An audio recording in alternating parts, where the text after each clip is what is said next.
کوئی ہمارے وطن کی طرف میلی آنکھ سے نہیں دیکھ سکے گا اور نہ ہی کسی قسم کا نقصان پہنچا سکے گا۔ اس کے برعکس نا اتفاقی اور باہمی جھگڑے ہمیں کمزور کر دیں گے۔ اگر ہم آپس میں لڑتے رہیں گے تو ہم بکھر جائیں گے، جس سے ہمارا ملک خطرناک صورتحال سے دوچار ہو جائے گا۔ یہ عمل ہمارے وطن کی بقا اور ترقی کے لیے سخت نقصان دہ ثابت ہوگا اور پھر دشمن ہم پر حاوی ہو جائے گا۔ اگر خدا نخواستہ یہ وطن نہ رہا تو پھر ہم بھی کہیں کے نہ رہیں گے۔ شعر نمبر 5 ہے، قوم و ملت کی نہ رسوائی کا سامان بنو، ساری دنیا کے لیے پیار کی پہچان بنو۔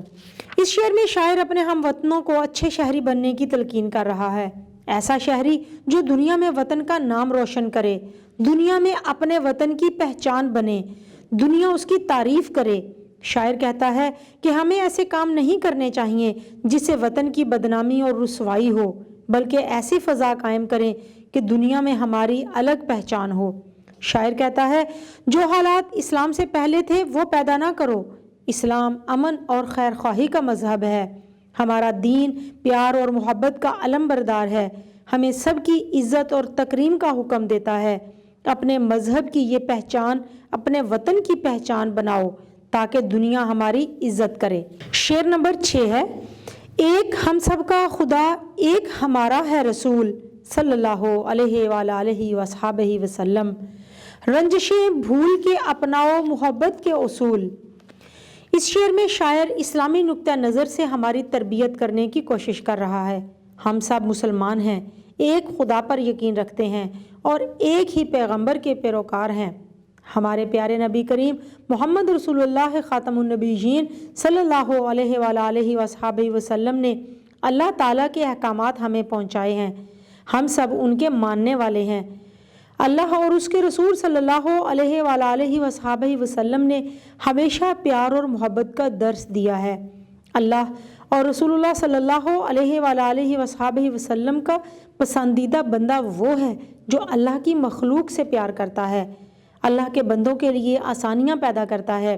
اس لیے ہمیں چاہیے کہ ہم دل سے تمام رنجشوں، بغض، کینہ اور تمام منفی جذبات کو بھلا کر محبت کی بات کریں، پیار بانٹیں، آسانیاں تقسیم کریں اور محبت و الفت کے اصول اپنائیں۔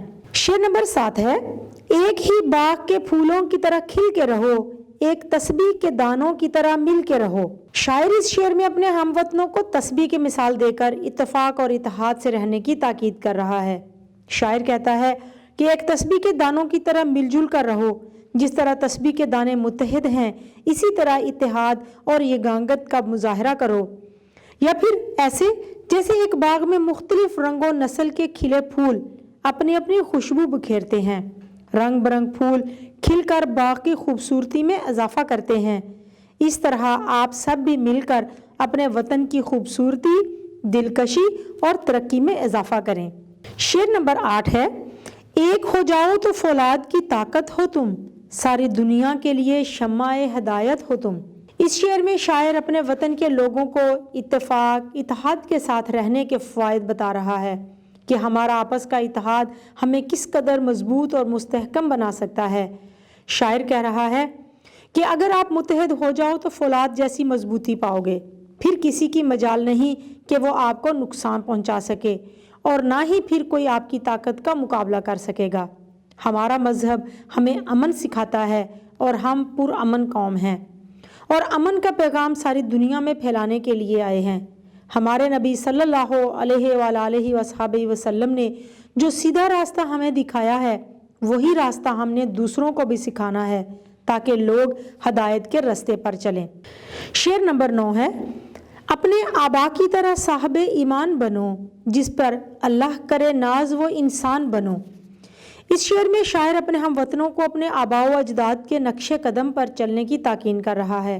شاعر کہتا ہے کہ ہمیں اپنے بزرگوں، اپنے باپ دادا کی طرح ایمان کی دولت سے مالا مال ہونا چاہیے، ہمارا عقیدہ پختہ ہونا چاہیے اور ہمیں اپنے خدا پر اتنا مکمل یقین ہونا چاہیے کہ پھر کوئی بھی چیز ہمارے ایمان کو کمزور نہ کر سکے۔